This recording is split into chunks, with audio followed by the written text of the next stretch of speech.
What is up, everybody? It's Dr. Vibe here, host and producer of the award-winning Dr. Vibe show. As always, I'd like to say you're blessed, highly favored, a magnet for miracles, and a solution for someone's problem. 2018 Innovation Award winner given out by the Canadian Ethnic Media Association.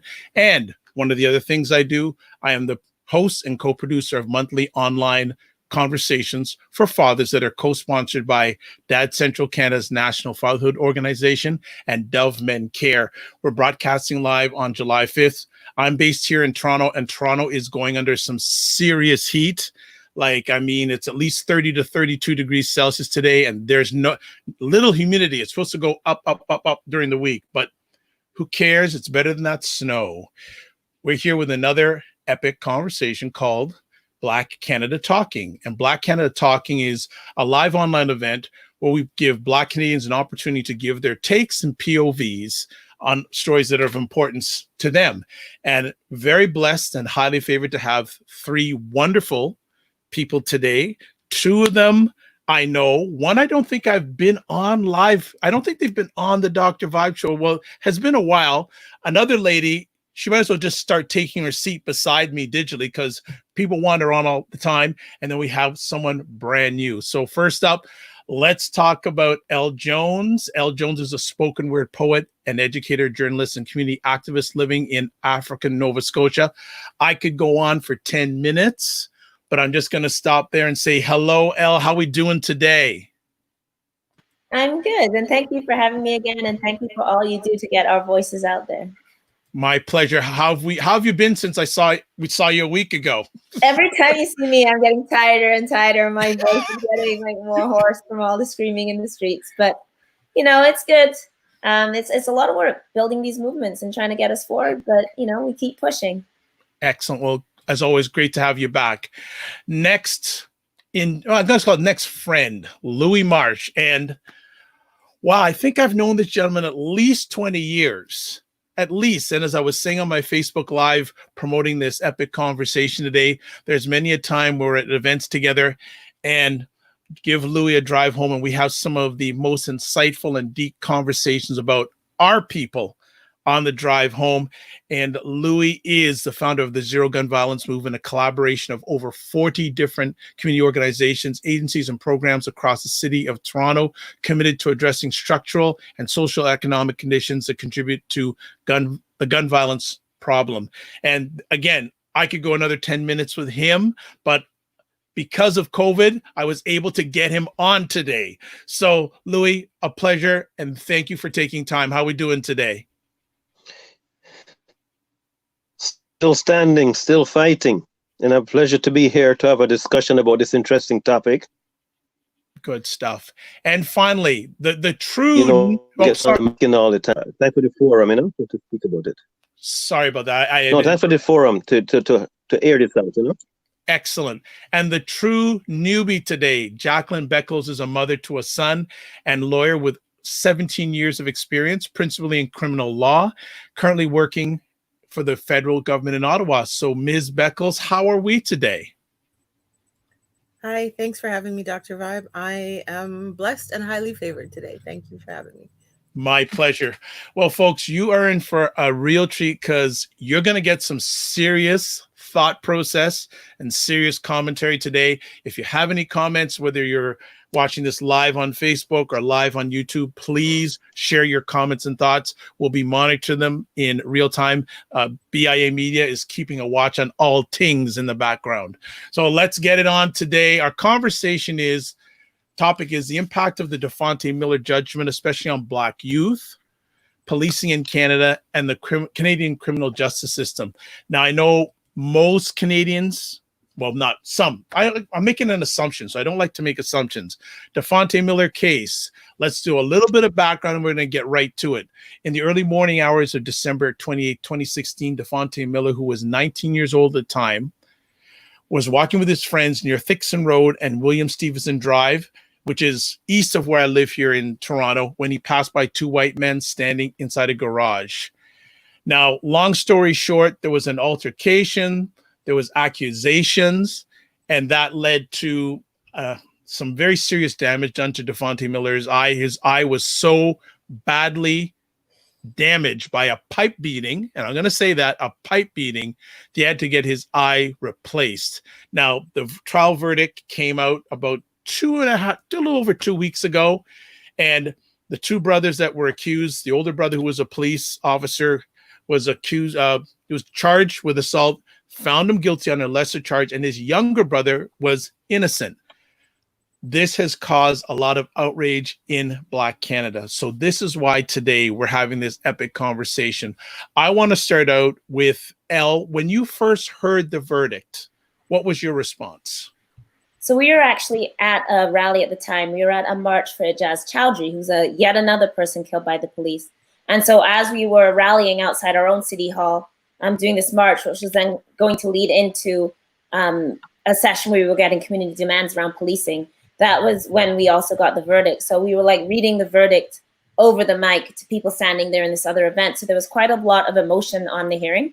I don't think I was surprised. I think we often use that phrase, I was shocked but not surprised, meaning that, you always feel the reverberation of how it feels. But I mean, I'm not like, oh my gosh, how could that happen? Because we know in this country that when police are charged, they get off. And we know that Black people don't get justice. In my own words, we can't win, not when they see a Black skin, right? So that really summed it up. Later on, I had to do this CTV live interview thing.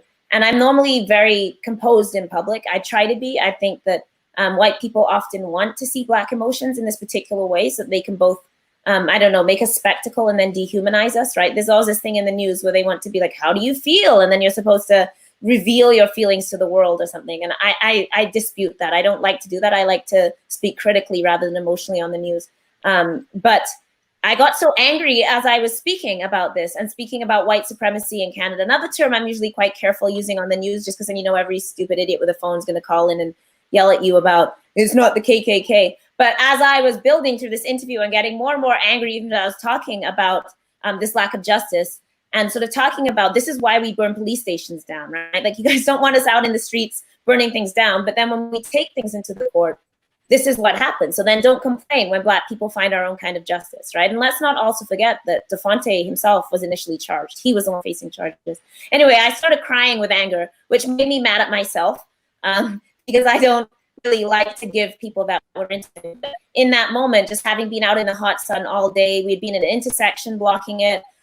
We'd been marching. It was like the 10th event we'd been doing to try and organize and get the city going. And then to get this verdict that just really brought home how little justice there is for Black people under this white supremacist legal system and how little accountability there is for the police. All of that became quite a bit, I guess, nothing that surprised me, but I became quite emotional. So it was a bit of a journey for me on that day. My heart continues to go out to his family. And it really raises these questions of exactly like what system is there for us? If we can't get justice through the courts and we can't get justice through the ballot box, and we can't even get justice when we put our bodies quite literally on the front lines, and we can't get justice when our mothers go out and cry in front of the cameras, and we can't get justice when we yell and scream, then what does that look like? So I think for a lot of Black Canadians that it came at this moment, it was nothing new, it was nothing surprising. We've seen case after case after case. The officers so rarely get convicted, and when they do, it's on something minor, nothing like they should be convicting. Meanwhile, we know our youth are constantly being convicted and constantly serving these disproportionate sentences. That's nothing new. But coming at this moment of protest where we'd already been out for a month, I think it really brought things home in a particular way. Okay, thank you, Elle. Louis. You know what? The initial reaction was, here we go again. The justice system just Elle sort of alluded to it a while ago when she said that charges, it just doesn't match up to what we're seeing.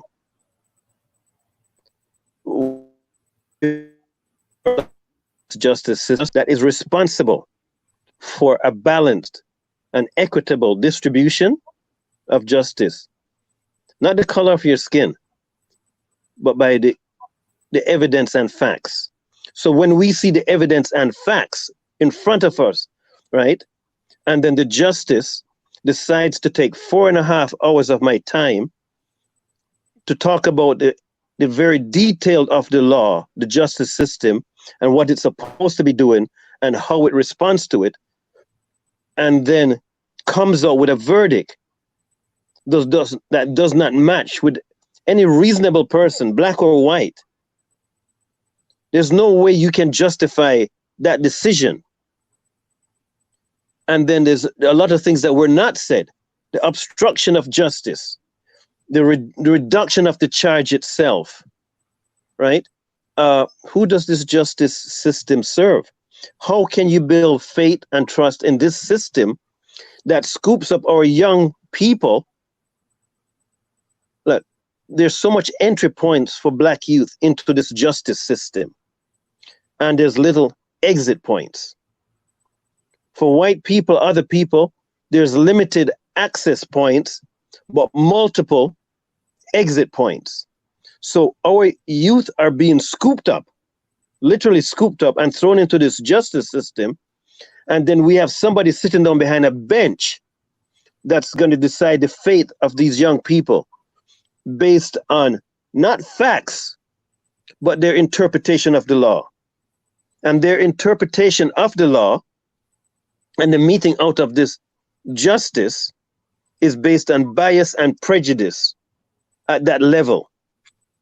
And no matter how blatantly wrong that it is, people say, well, according to the letter of the law, he did what he was supposed to do. Then if this is the letter of the law, if this is what the justice system represents, we as black people have to take a second look at our interaction with this system. And burning it down, dismantling it, is a legitimate option at this particular time, because we have lost a big chunk of our community to young people that have given up on life because of their encounter with the justice system. So we will explore it further, but this is my initial reaction. What is it there for? Is it for the protection of a white supremacist system, or is it really there to mete out a balanced justice? And clearly from the verdict that was read out on that particular day, we know who benefits from it and who is the victim of it. Okay, Louis and Elle have come out with fire. I know that you can follow good with that, Jackie. So Jackie, share your initial responses when you heard the verdict. And I think it's going to be very interesting what you have to share. Well, the first thing that I will say is that when I read the verdict, my first reaction was similar to Elle's and Louis'. I was confused. I read it a couple of times. There was a bit of distress. What hung me up was the judge's findings around self-defense and how it might apply to any part of what happened to Devontae Miller. My perspective was at the time captured within my role as who I am as a Black woman, as a mother to my 13-year-old son, about what this judgment might mean for him if he's ever in Devontae Miller's situation. And that caused me all kinds of stress and distress. And then I started thinking like a lawyer instead of a mother. I started thinking as a member, as a participant in the justice system. And I had to take a moment to shift my perspective, because what this case is actually about is not Devontae Miller. It's about Michael and Christian Terrio. It's about what they did and what role they played in this interaction. And as the defendant in this situation, the judge has to assess the evidence, and he has to assess the defense from their perspective, not from the perspective of the victim, not from Devontae Miller's perspective. So while I and members of the Black community looked at this decision initially, and we see, look, Devontae Miller was the victim. He was the one who was assaulted. He was the one who was abused, and justice from that perspective may not have served him. The case isn't about that.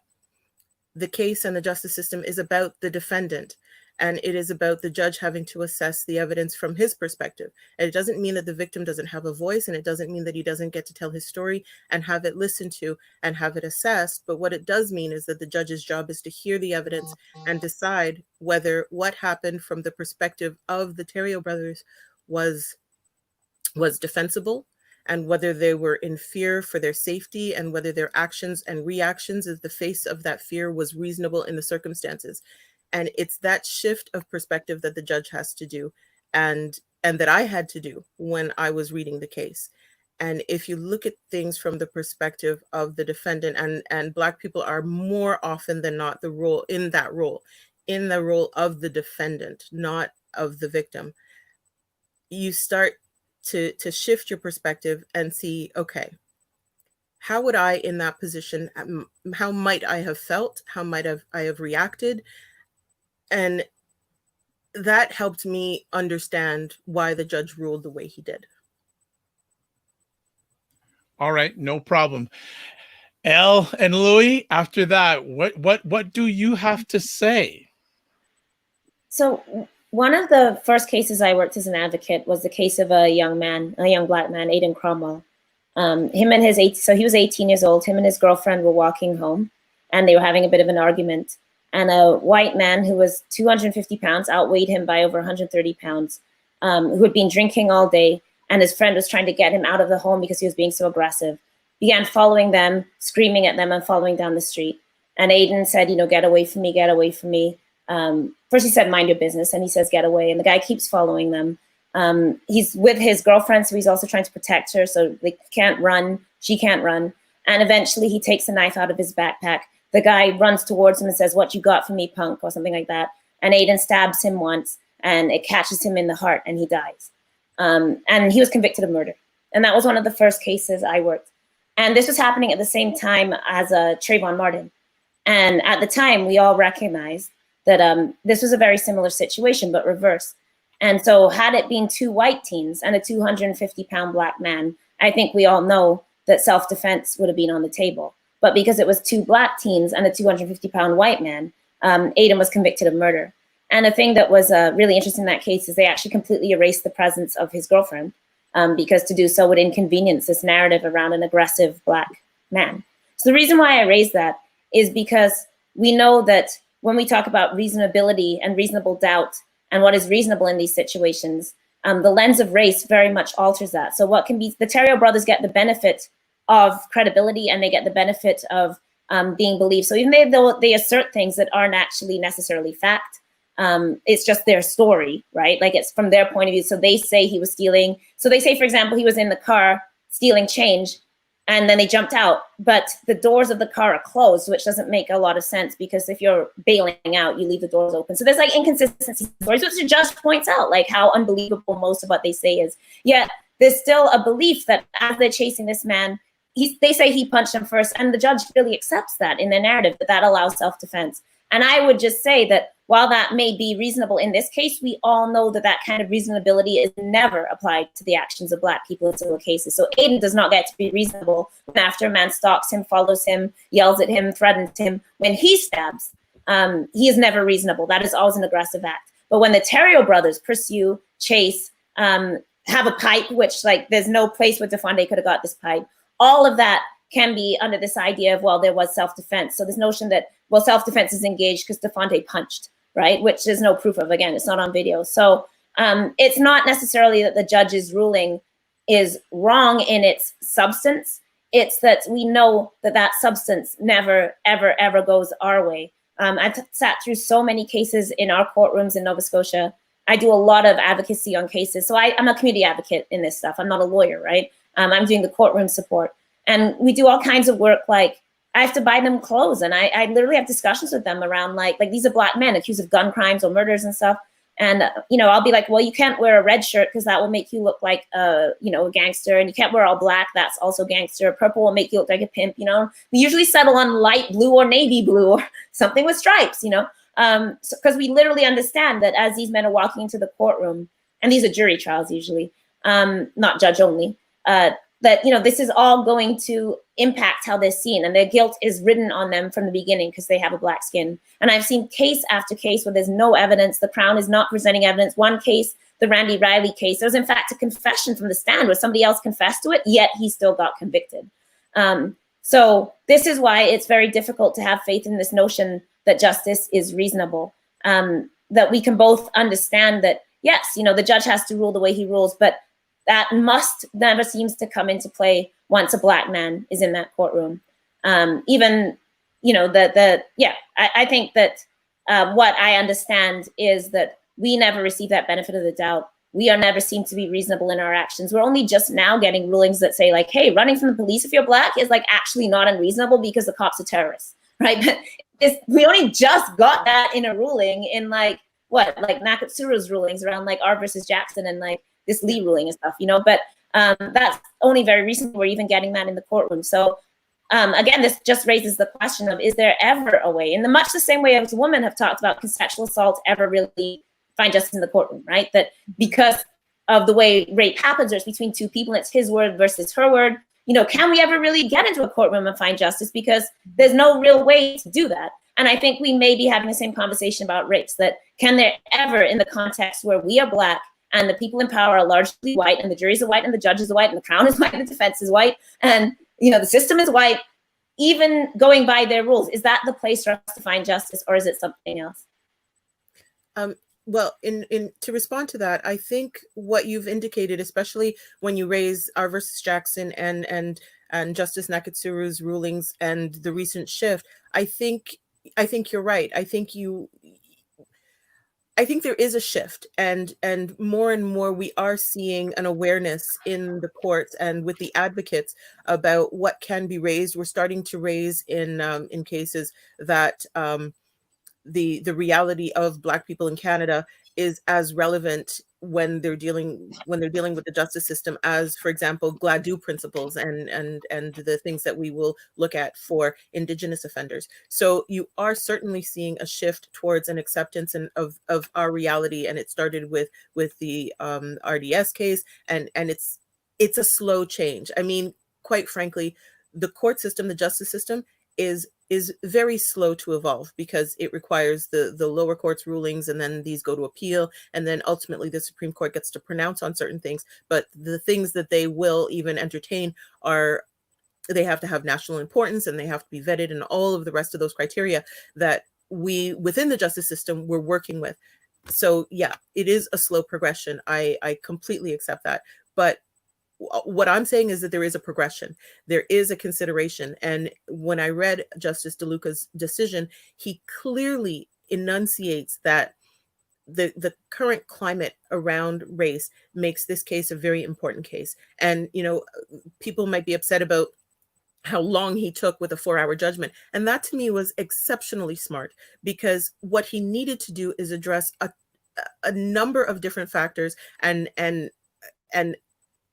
enunciate how he brought his consideration to those factors so that he could actually establish that, yeah, I have considered all of these different things. So it wasn't just business as usual.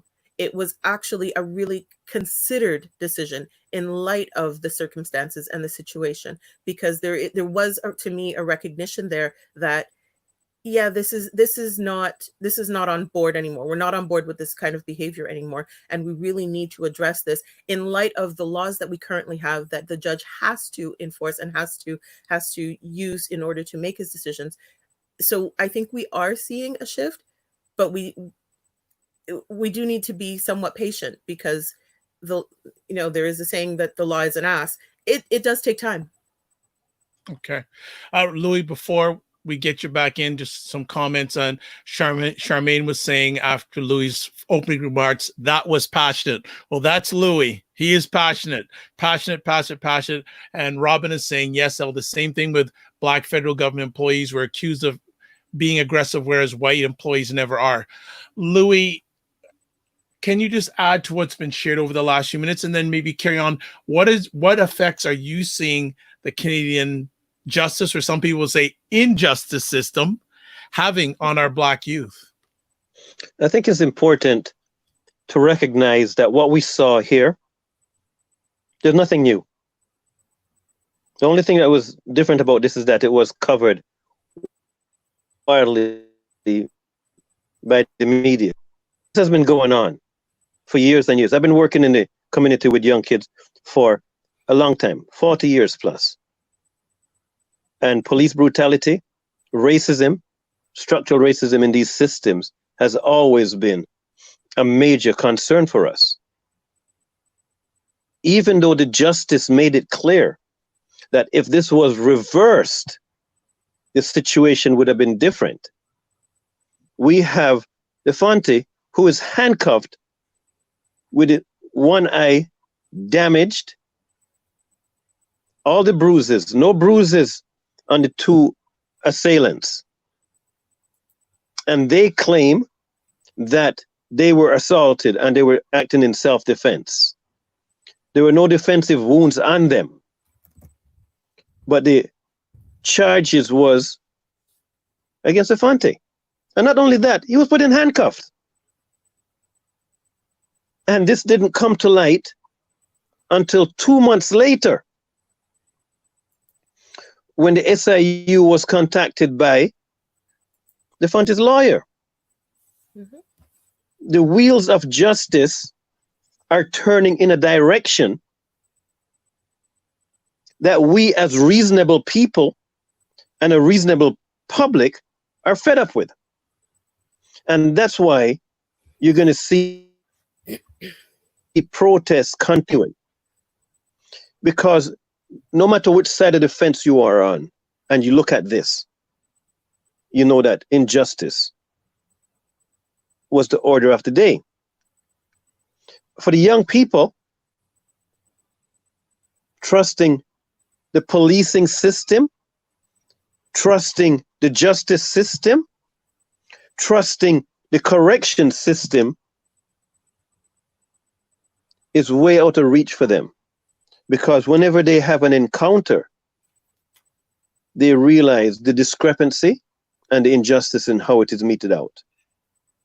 And that's concerning, because right now with the media coverage, the video coverage, people are becoming more aware. 40 years ago, we didn't have the advantage of the video coverage. We had a case recently where a 62-year-old man, 62 years old, with mental health problems, makes a wellness call to 911. The police arrive because they think it's an A1 priority. And they talk to the guy for 3 hours. And then he says, I'm not talking to you no more. The family says the police presence, just their uniform, their tone, right, was intimidating and aggravating. And the family says, let us deal with it. The police decided at that time to go in through the back entrance with a ladder. And then they claimed that after they broke down the door, there was an engagement, there was a taser, there was rubber bullets, and then they finally fatally shot him. When the video came out after they made their report, there was an 8-second gap between when the door was busted down. One police officer said, drop your gun, drop your guns, and then the fatal bullets. There was no engagement. There was nothing that took place, but they did not know that it was being videotaped. They did not know at that time. They said they suspected he had weapons. That's why the order, drop your gun, drop your guns. The guy didn't have any guns. They knew that. So the storytelling that was unfolding was nothing compared to the facts. But that storytelling is going to end up in court to defend the police actions. And who are they going to believe when you don't have the video? Now we have the video. So what we find is a history of the police lying through their teeth. And the judges knowing that they're lying through their teeth, but still rendering a verdict based on what has been said in court. Because there's nobody that can refute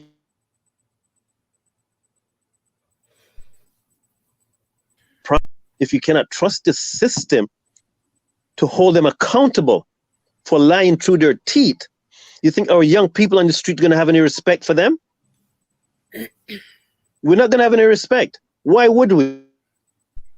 Because when we go into court, it's their word against our word. And we have a justice system that knows that they're lying through their teeth. We have a judge that knows that, but because it's not presented in such a way, we're going to take the side of the police. And then we are going to damage the lives of these young people who should not even have been in there. The charges against the fund have been dropped. Right? That should never have happened. The delay in terms of obstruction of justice should not have happened. But if they can get away with it, even though the facts are out there, that's an incentive for the police to continue this behavior, because they know that they can get away with it. This is an incentive to them, but it's also a disincentive to we as a community having any trust in this system. And that is the impact on our community right now, because people are up. Okay. How does it happen when the facts are totally different? So this justice system, we need to put it under a microscope. Okay. And we don't have the patience to wait for this to unfold at their time. And the young people now, they're taking justice in their own hands, because we can't trust this system. And that's my biggest fear, in that they're going to put themselves at further risk in terms of their actions that can do irreparable damage to their livelihood, their existence, their families, and their communities. The police know that they can get away with it, and they play that card on a regular basis. That is the impact on our community, and this is what's concerning. How do you repair this damage? Who's going to take the lead on it? The politicians? Hell no, right? Because this is not new to them. The justice system? Hell no, because this is not new to them either. But who is the one that is feeling the boot on our neck, the knee on our neck? Who is the one that a wellness call ends up being a call to the undertaker? Why should we have any trust and faith in this system? Someone give me an example where justice was meted out properly based on fact. And the young lady Jackie spoke about the good old court. We heard today we need an Afrocentric court. That's the first time I heard that specifically as a demand, because we have no faith in this justice system. Really fantastic. Just take a little bit of a break, catch up with comments here. Robin says on Facebook, we waited for years. Time for change, and it's in capital letters now. David from Australia says, greeting Dr. Vibe and guests. Robin then flips back onto YouTube and says the fact that, like Elle said, Black folks don't get the same fair treatment as whites indicates the DeFonte ruling and the entire justice system. And then David saying from Australia, I'm horrified by the stories of bad policing in the United States. Black Lives Matter is being followed and is having a big impact in Australia. We are listening and we feel your pain. Now, there's a question from Charmaine, and she says, is that truly the case in Canada? I had thought that we living the same experiences as in the US, but my research has shown that people with mental health issues are really more at risk than anyone else. And by then, within that group, BIPOC is at a higher risk, but not necessarily in the general population. Can you speak to that? So I think what Charmaine is asking is, BIPOC people, Black, Indigenous people of color are at higher risk. Does anyone want to speak to that fact? Or that I just want to jump in quickly. A wellness call to the police. The chances of you ended up with the situation ending up worse or in a fatality increasing dramatically when a First Nations, the Indigenous, or Black person makes that call. The evidence, the facts are out there. Now, our message to people that are in this situation, why would you call 911? When the likelihood of you being fatally in a situation where someone dies because of police action, where do we go as a society if we can't trust 911 to send the right people to deal with that issue? And that discussion is taking place right now. And if you look at the history from when I started working in the community, Lester Donaldson, mental health call, 4 police officers going to the 2nd floor. He's cowering behind a mattress, hiding from them. And they shoot him, saying that they felt threatened. And when you look at the evidence that we had access to, that person should still be alive. Regis should still be alive. DeAndre Campbell should still be alive. But they called 911, and 911 let them down because they allowed the police to be the first responders. And that's why I'm concerned about the response to mental health cases. And maybe this is the time now for this to be changed, because some of the politicians are getting wise, because election season is coming up in 2 years. Mm-hmm. And the amount of protests taking place, not only across Toronto, Ontario, Canada, around the world, there's going to be an accounting taking place, because these young people are not giving up on this one, right? So that would be my initial response. We need another number beside 911 when there's a mental health situation that needs to be responded to. 911 could mean a call to the undertaker. Okay, Jacqueline, would you like to chime in? Because I know Elle's ready to go, but I don't want to leave you out. I want to make sure it's balanced as much as possible. Thank you, and I will be very brief, because that's not my particular area of expertise. But I will say that I am in complete agreement with Louis on that point.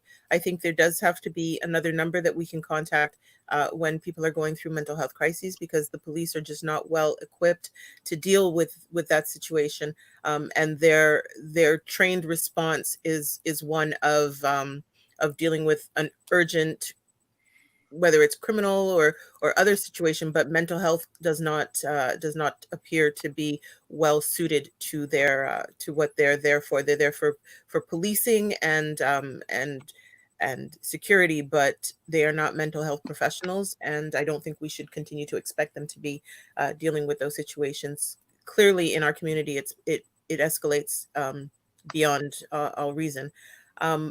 If I could go back briefly to something Louis said about our young people and mistrusting the Canadian justice system, I think that's clearly a recognized fact. I think we have the system and the way it's been used, and the results that have been coming out have engendered a mistrust in our community of the justice system. But I think we need to separate the justice system from the police system to a certain extent. And I think when we're talking about reforms, those can be two separate and distinct things. And one point that was just made with respect to elections coming up, when people are getting impatient and asking, we've been fighting for so long, and how much longer do we have to wait? I think now is the time is ripe for us to go forward with some realistic proposals with respect to reform. I don't think that we can keep beating a drum of, the system is broken, the system is broken. I think we need to come up with solutions and propose an alternative that is a viable alternative. And right now we have a climate that is ripe for the politicians to listen. I think that the Black Lives Matter movement and the posts that we've been seeing on social media and Justin Trudeau taking a knee and all of these things, yes, they are lip service, but now is the time where we get the politicians to put their money where their mouth is and actually make those changes that we're asking for. So I think there are a number of committees and organizations that are looking at justice reform and policing reform, and those are things that we should be looking at, coming up with solutions to the problem, because the problem is not going anywhere and we should have a hand in helping to solve it. Okay. Elle Jones? Yes, thank you, both of you. I just wanted to go back to sort of one point of that question, which was the question around, is it really true that Black people or BIPOC people are overrepresented? So the Ontario Human Rights Commission report showed that Black people are 20 times more likely to die than white people in encounters with the police, and that's when you control for a weapon. So all the factors controlled for, Black people are still 20 times more likely to die. But it's very true that majority of these killings are people suffering with mental illness, but that then intersects with race. And particularly, we don't talk a lot about this, but with refugee status, a lot of the people, Andrew Loku, Matchwa Madat, a lot of these people are refugees who have all kinds of trauma and are often, so Matchwa Madat was, suffering a crisis, Andrew Loku, so there's also this intersection with refugee status along with the race that we often don't talk about. So yeah, those studies are actually there that show us that it's mental illness, but also mental illness with these intersections with race, nationality, background, etc.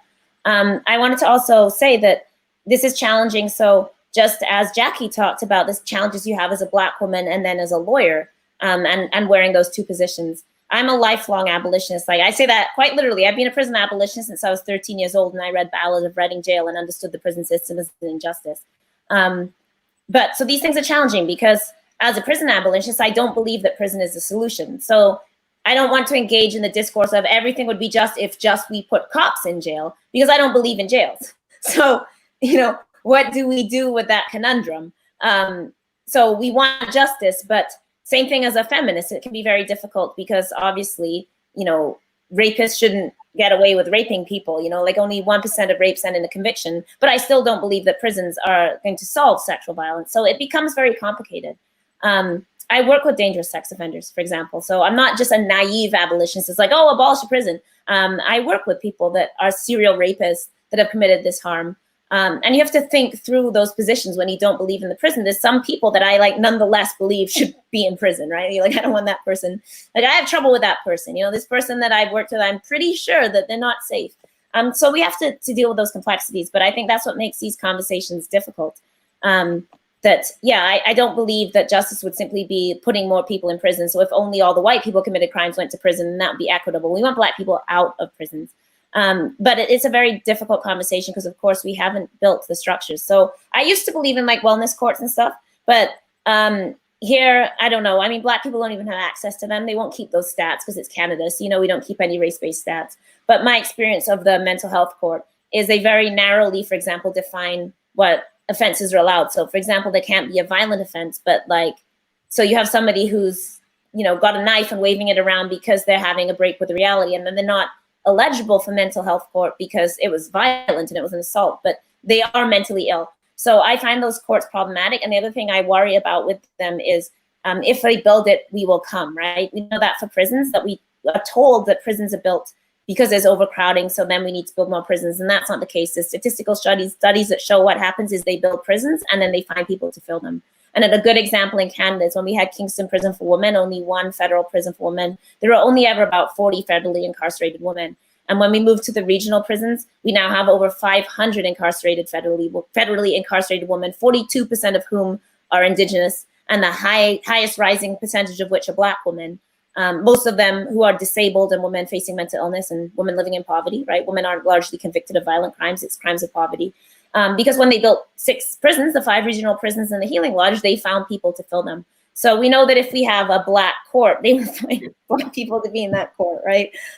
So this is why we really have to be, I think, careful with what we ask for in reforming places, which is, again, difficult because when people are living in terrible conditions, if you're like, well, build a newer jail that doesn't have mold, you're like, yeah, okay, people don't want to live in mold.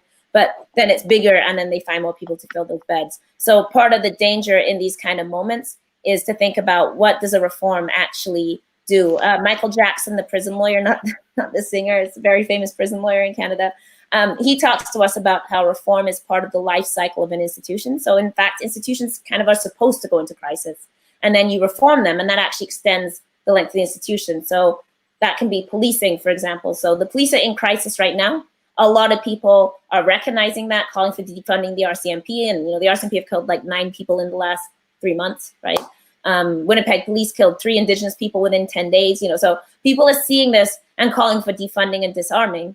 But there's going to be a response. The police want to exist. Like, they don't want to abolish themselves, right? So they're going to make different changes, body cameras, more hires, more diversity and stuff. And then we have to really think about, what does that mean? So for example, body cameras require more of a budget. So we can't both defund the police and have body cameras. Like, one is giving them more. If they want more diversity positions, that's going to cost money. If they want more training, that's going to cost money. So we have to think through these positions, and it's complex. And I think as Black people, we need to embrace those complexities, the complexities of our own positions, the inconsistencies that we hold between the hats we wear, or, you know, like, I'm not sad for R. Kelly, you know what I mean? But I also don't believe in prison. So, like, how do I reconcile that? How would I reconcile that as a Black woman who knows how much sexual violence we suffer and how little justice we get as victimized Black women in our communities, and also know that Black men are over incarcerated, and I don't believe prison is the solution. So I think we have to have really careful conversations around that as well.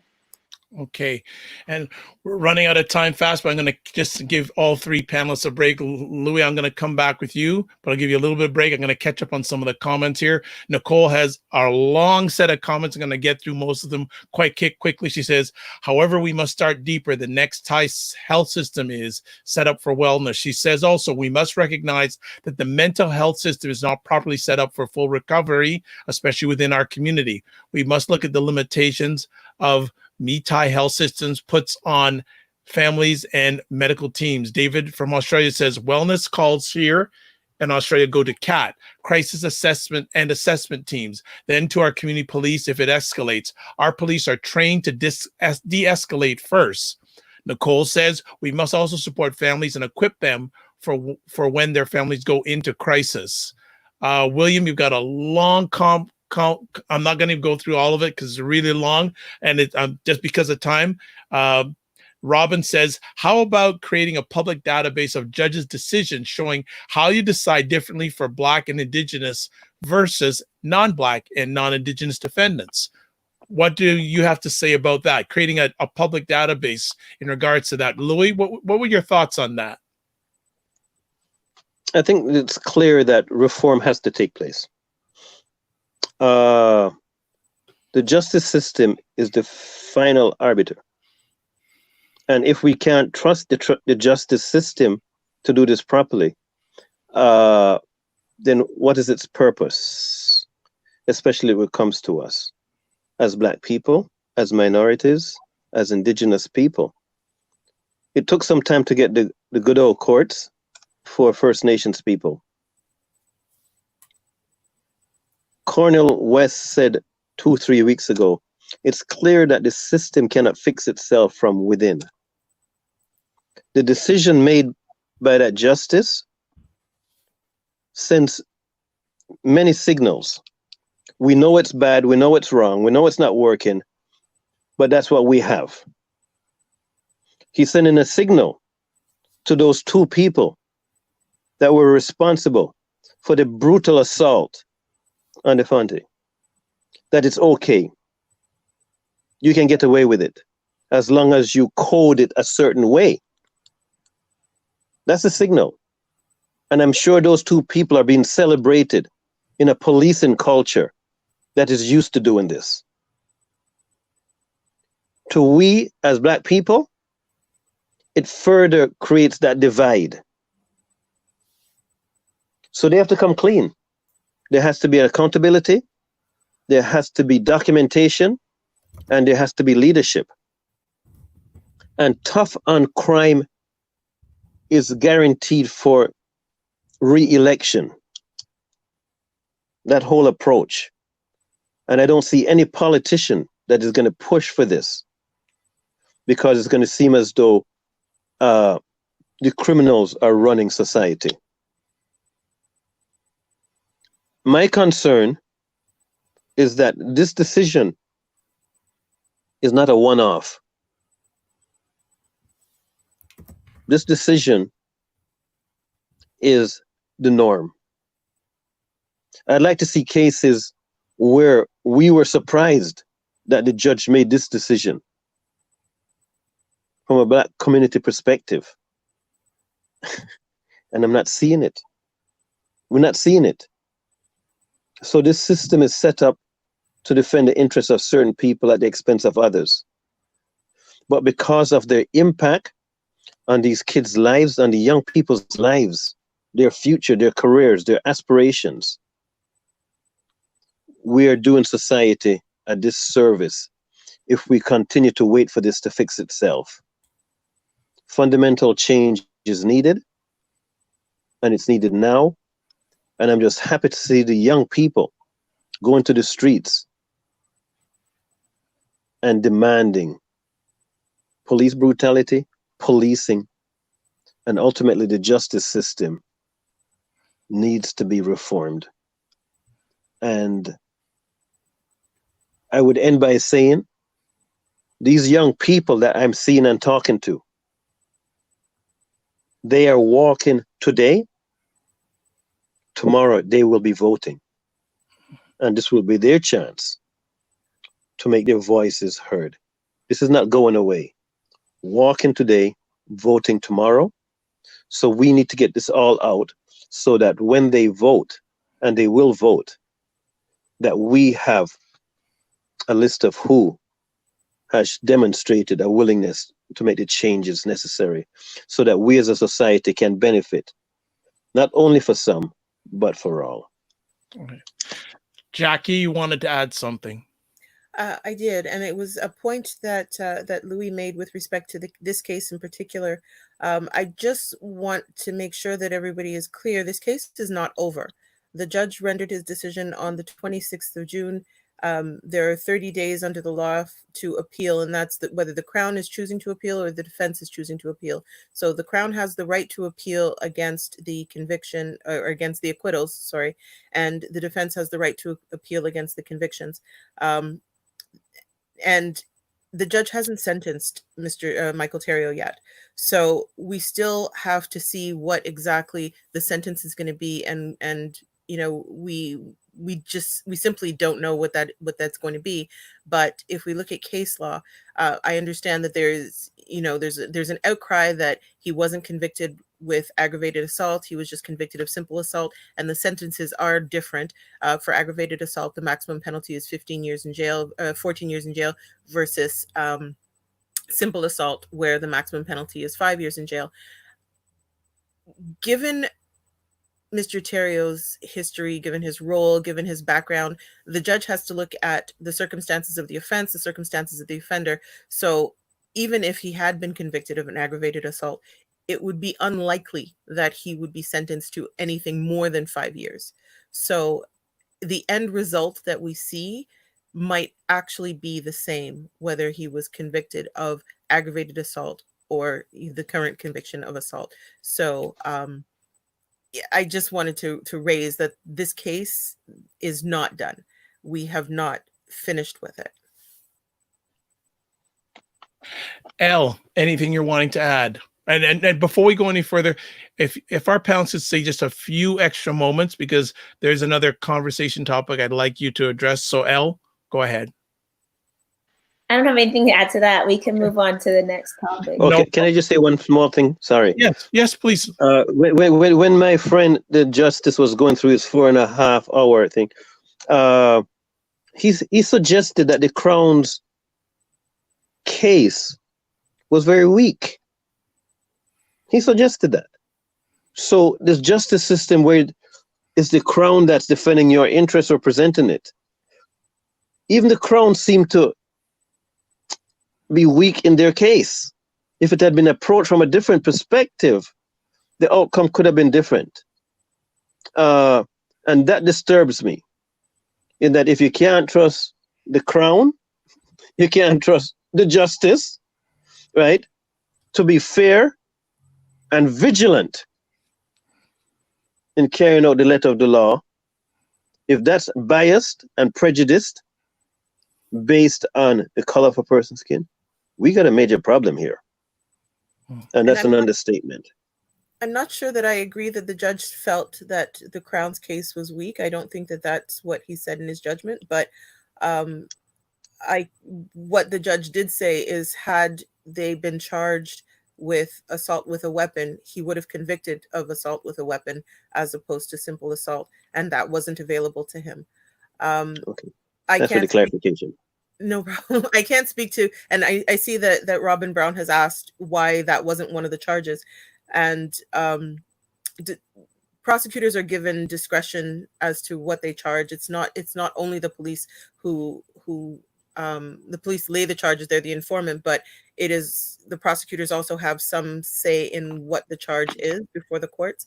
And I couldn't possibly hope to speculate as to why assault, aggravated assault versus assault with a weapon, except that the elements that are required for an aggravated assault, the wounding, the maiming, and disfiguring, were certainly apparent in this case. And the judge did find, I mean, you know, Mr. Miller lost an eye. That is definitely wounding, maiming, and disfiguring. So, and the penalty for that is higher than assault with a weapon. Prosecutors have been regularly criticized for overcharging. So to charge somebody with aggravated assault and assault with a weapon, it already looks suspicious. It already looks like they're overcharging a person. So there was a choice made there between the two. And because and again, pure speculation, but I can imagine that because the penalty for assault, aggravated assault, was higher and the elements appear to have been met, that was why that choice was made. So if that helps at all. Thank you for adding that. I'm going to catch up with some more comments quickly here. Nicole is saying there also needs to be more hiring of Black social workers. We also need to provide access to free, consistent care for individuals who either have a mental health issue or illness that is culturally appropriate. We must also note that someone with a mental illness can be released from hospital even in the midst of psychosis. Right here, it gets complex, and it's where a lot of individuals end up in the criminal justice system. #capacity. Also, Nicole continues, reform over a few systems has to take place in order for them to be significant changes that can be implemented into the justice system. Real Danjo, 411 from California, I believe, says, don't forget there has to be an eagerness and an honest effort by politicians to do changes that you're talking about, because we get a lot of phony lip service from a lot of politicians. Robin is saying here, Robin saying the loopholes that are everywhere in these cases are just crazy. Justice doesn't seem like justice these days. So I just want to go over by just a little bit. I want to give a few minutes for each of you to talk about the hot topic, defunding the police. Yes, no. Should it happen? How can it happen? What are your thoughts in regards to the area of defunding the police? Who wants to jump in first? I guess I'll go if no one else. Go ahead, Al. So yes, I mean, I'm an abolitionist. We've been talking defunding and defunding as a path to abolition for years. So what does that mean? We put our money where our mouth is as a society. If we choose to fund punishment, then we have punishment. And if we choose to have healing, then we fund healing, then we fund healing. So over our societies, you can see, particularly since the 1970s, that there's been a whole cut in the social safety net. So social assistance, housing budgets, money for medication, food. And as that has gone down, we've seen a rise in punishment. So not only the war on drugs, but for example, the incarceration of women is very highly linked to the loss of the social safety net. So women who can't feed their families then engage in like fraud, petty crime, this kind of stuff, shoplifting. And you see this rise in incarceration. So what that shows us is we have all the money in the world to spend on policing people, punishing them, putting them in jail. It costs between $200,000 and $300,000 a year to keep a woman in federal prison. It would cost significantly less to give that woman housing, addictions treatment, mental health care, child care, all of the things that she needs for her job. In my province, it costs $271 a day to keep someone in provincial jail. And during COVID, when jail became a public health threat, so they're like, oh no, the guards go in and out and they're gonna bring COVID back to the community. We actually depopulated our jails by 50%. So half of the prisoners across the province were let back out into community. And there was a provincial housing grant that cost only $125 a day to keep people like housed in hotels, to pay social workers and stuff like that. And now we've cut that grant and we're like, send them all back to jail. So the point is, it's less than half to hold somebody in the community and actually treat them and prevent crime and solve the issues that are actually leading to them committing crimes.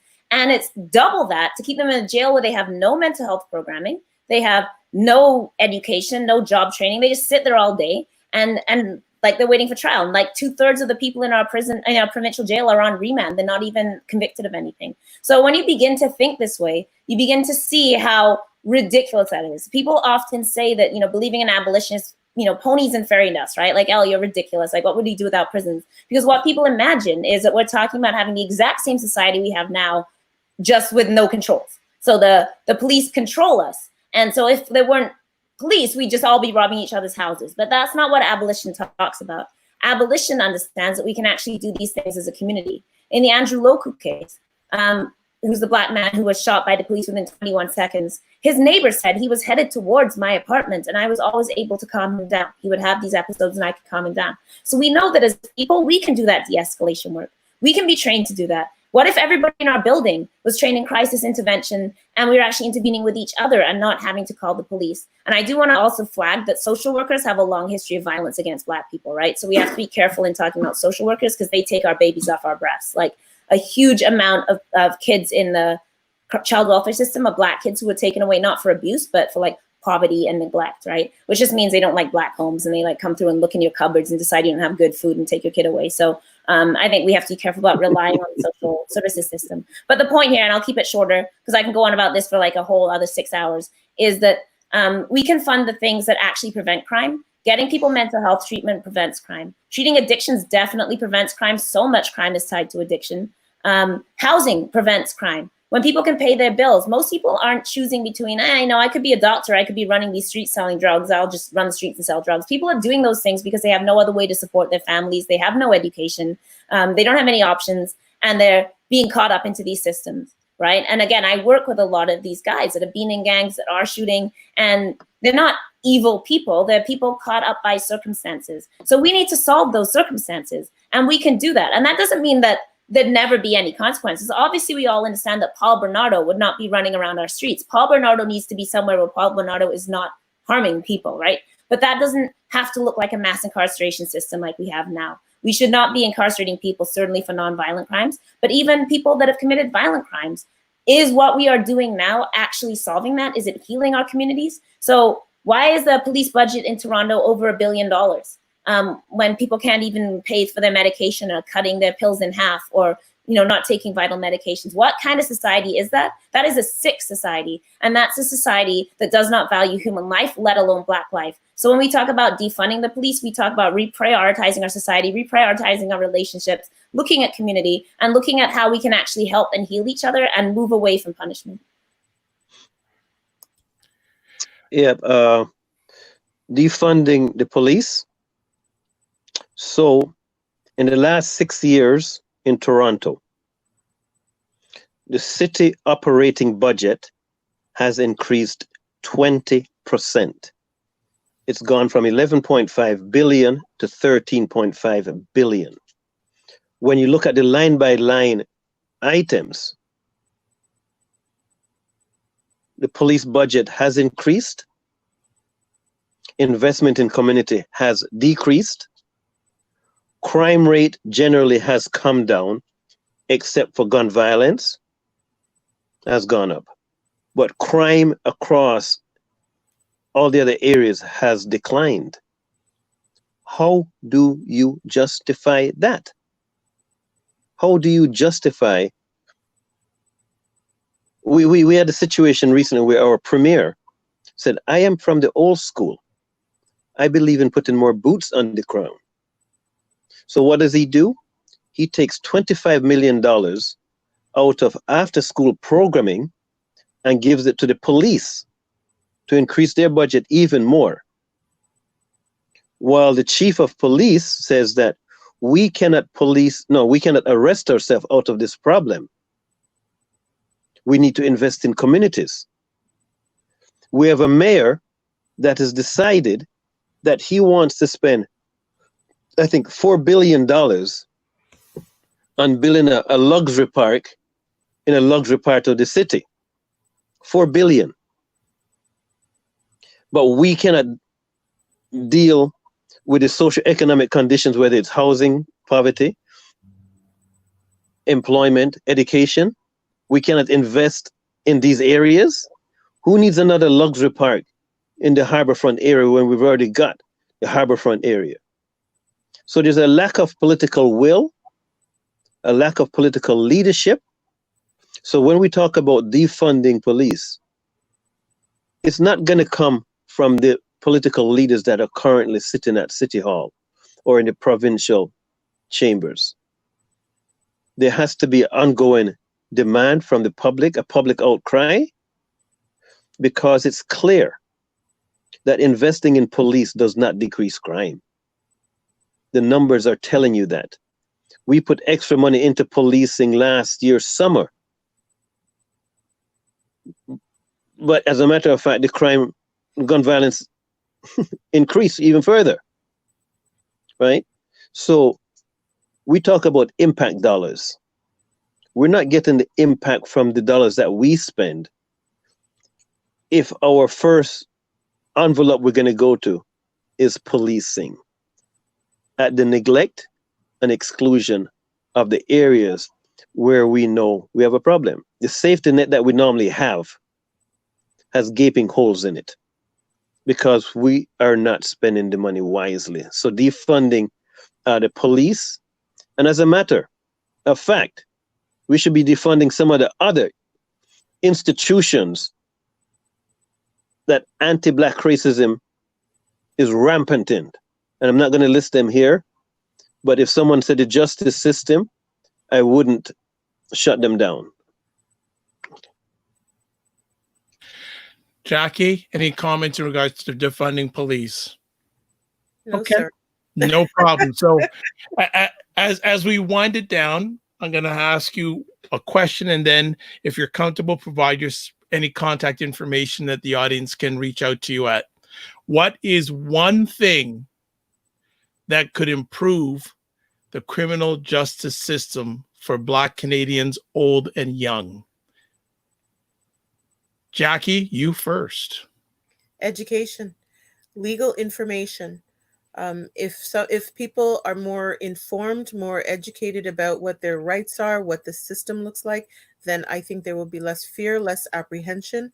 I am a big proponent for legal education. I mean, obviously, I'm a lawyer, but I also teach. I teach paralegals, and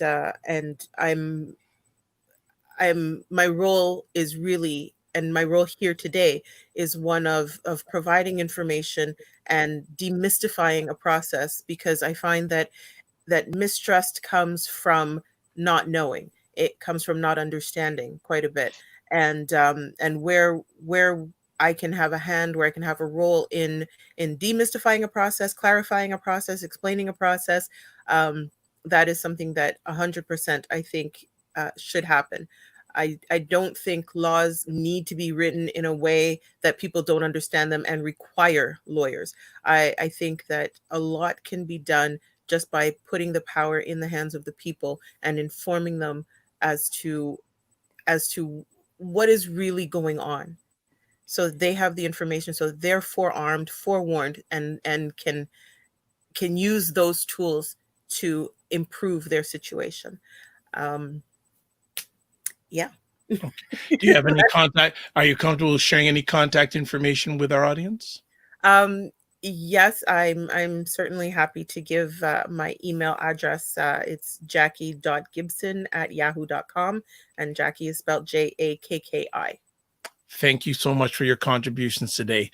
Next up, Louis, one thing that can help the criminal justice system, and how can people reach out to you? I think Jackie covered what I wanted to say. What I'd like to see for the criminal justice system is more transparency and more accountability. Okay. Because this is the gateway for people who are having challenges. Are we going to work with them to make them get back on track, or are we going to punish them for life? In California, we have something called 3 strikes and you're out. 3 felony offenses, convictions, and they lock you up and they throw away the key. In Ontario, and we've never said it as such, it's 1 strike and you're out. You get a criminal record, from a system that is biased against you, God bless you.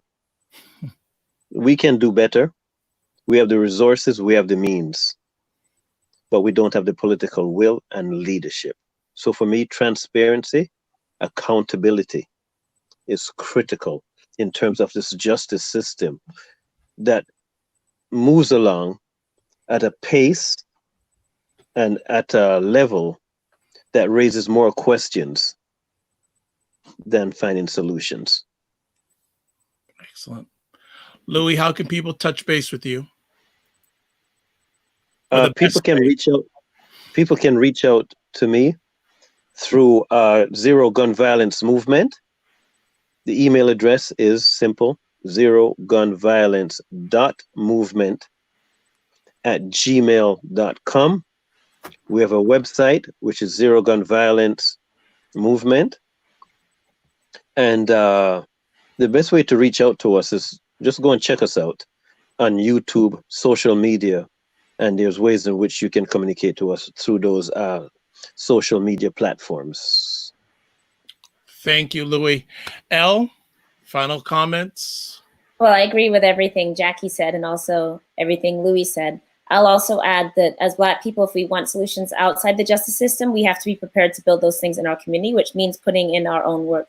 So if we're a teacher, we may have to commit to the idea that teaching can't just exist in the classroom, and we should be out here educating our kids outside that, starting a weekend school, helping kids with their homework. If we're a Black social worker, we may have to put in some extra labor to train people in our community in crisis intervention and de-escalation. If we're a lawyer, we may have to give some pro bono services.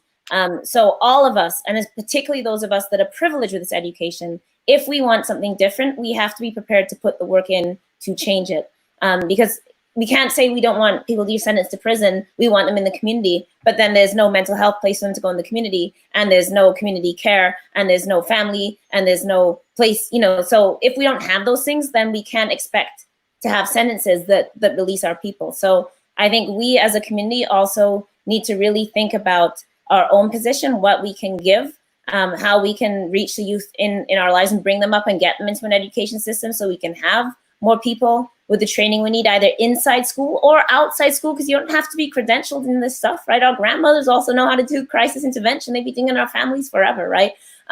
So I think that we need to really be willing as Black people. We can't just say Black Lives Matter and then we mean let's us sit and somebody else come and give us liberation. Black Lives Matter means we seek our own liberation. So that means that we have to actually be willing to get rid of our capitalist ideas of all my labor must be paid. We have to get rid of our idea that all credentials come from white people. So, I need to get all this success in a white system and give nothing to my community. If we're not going to do that, then we can't complain when the white system doesn't love us if we don't love our own. And I know that sounds like simplistic, but it's actually not. We have to build our communities to create justice through, everything, how we think about food production, how we think about family relations, how we think about each other, our relationships in our marriages or, sexual relationships. All of those things actually feed into why we are not able to fight back, right? So I think I'd add the word community to this, and what commitment do we have to Black lives? And how can people reach out to you? My email, el.jones, so my name, L. Jones, el.jones at MSVU, Mount St. Vincent University, .ca. So l.jones at msvu.ca. Or Facebook, but my friends list is can't get on it. But there you go. All right.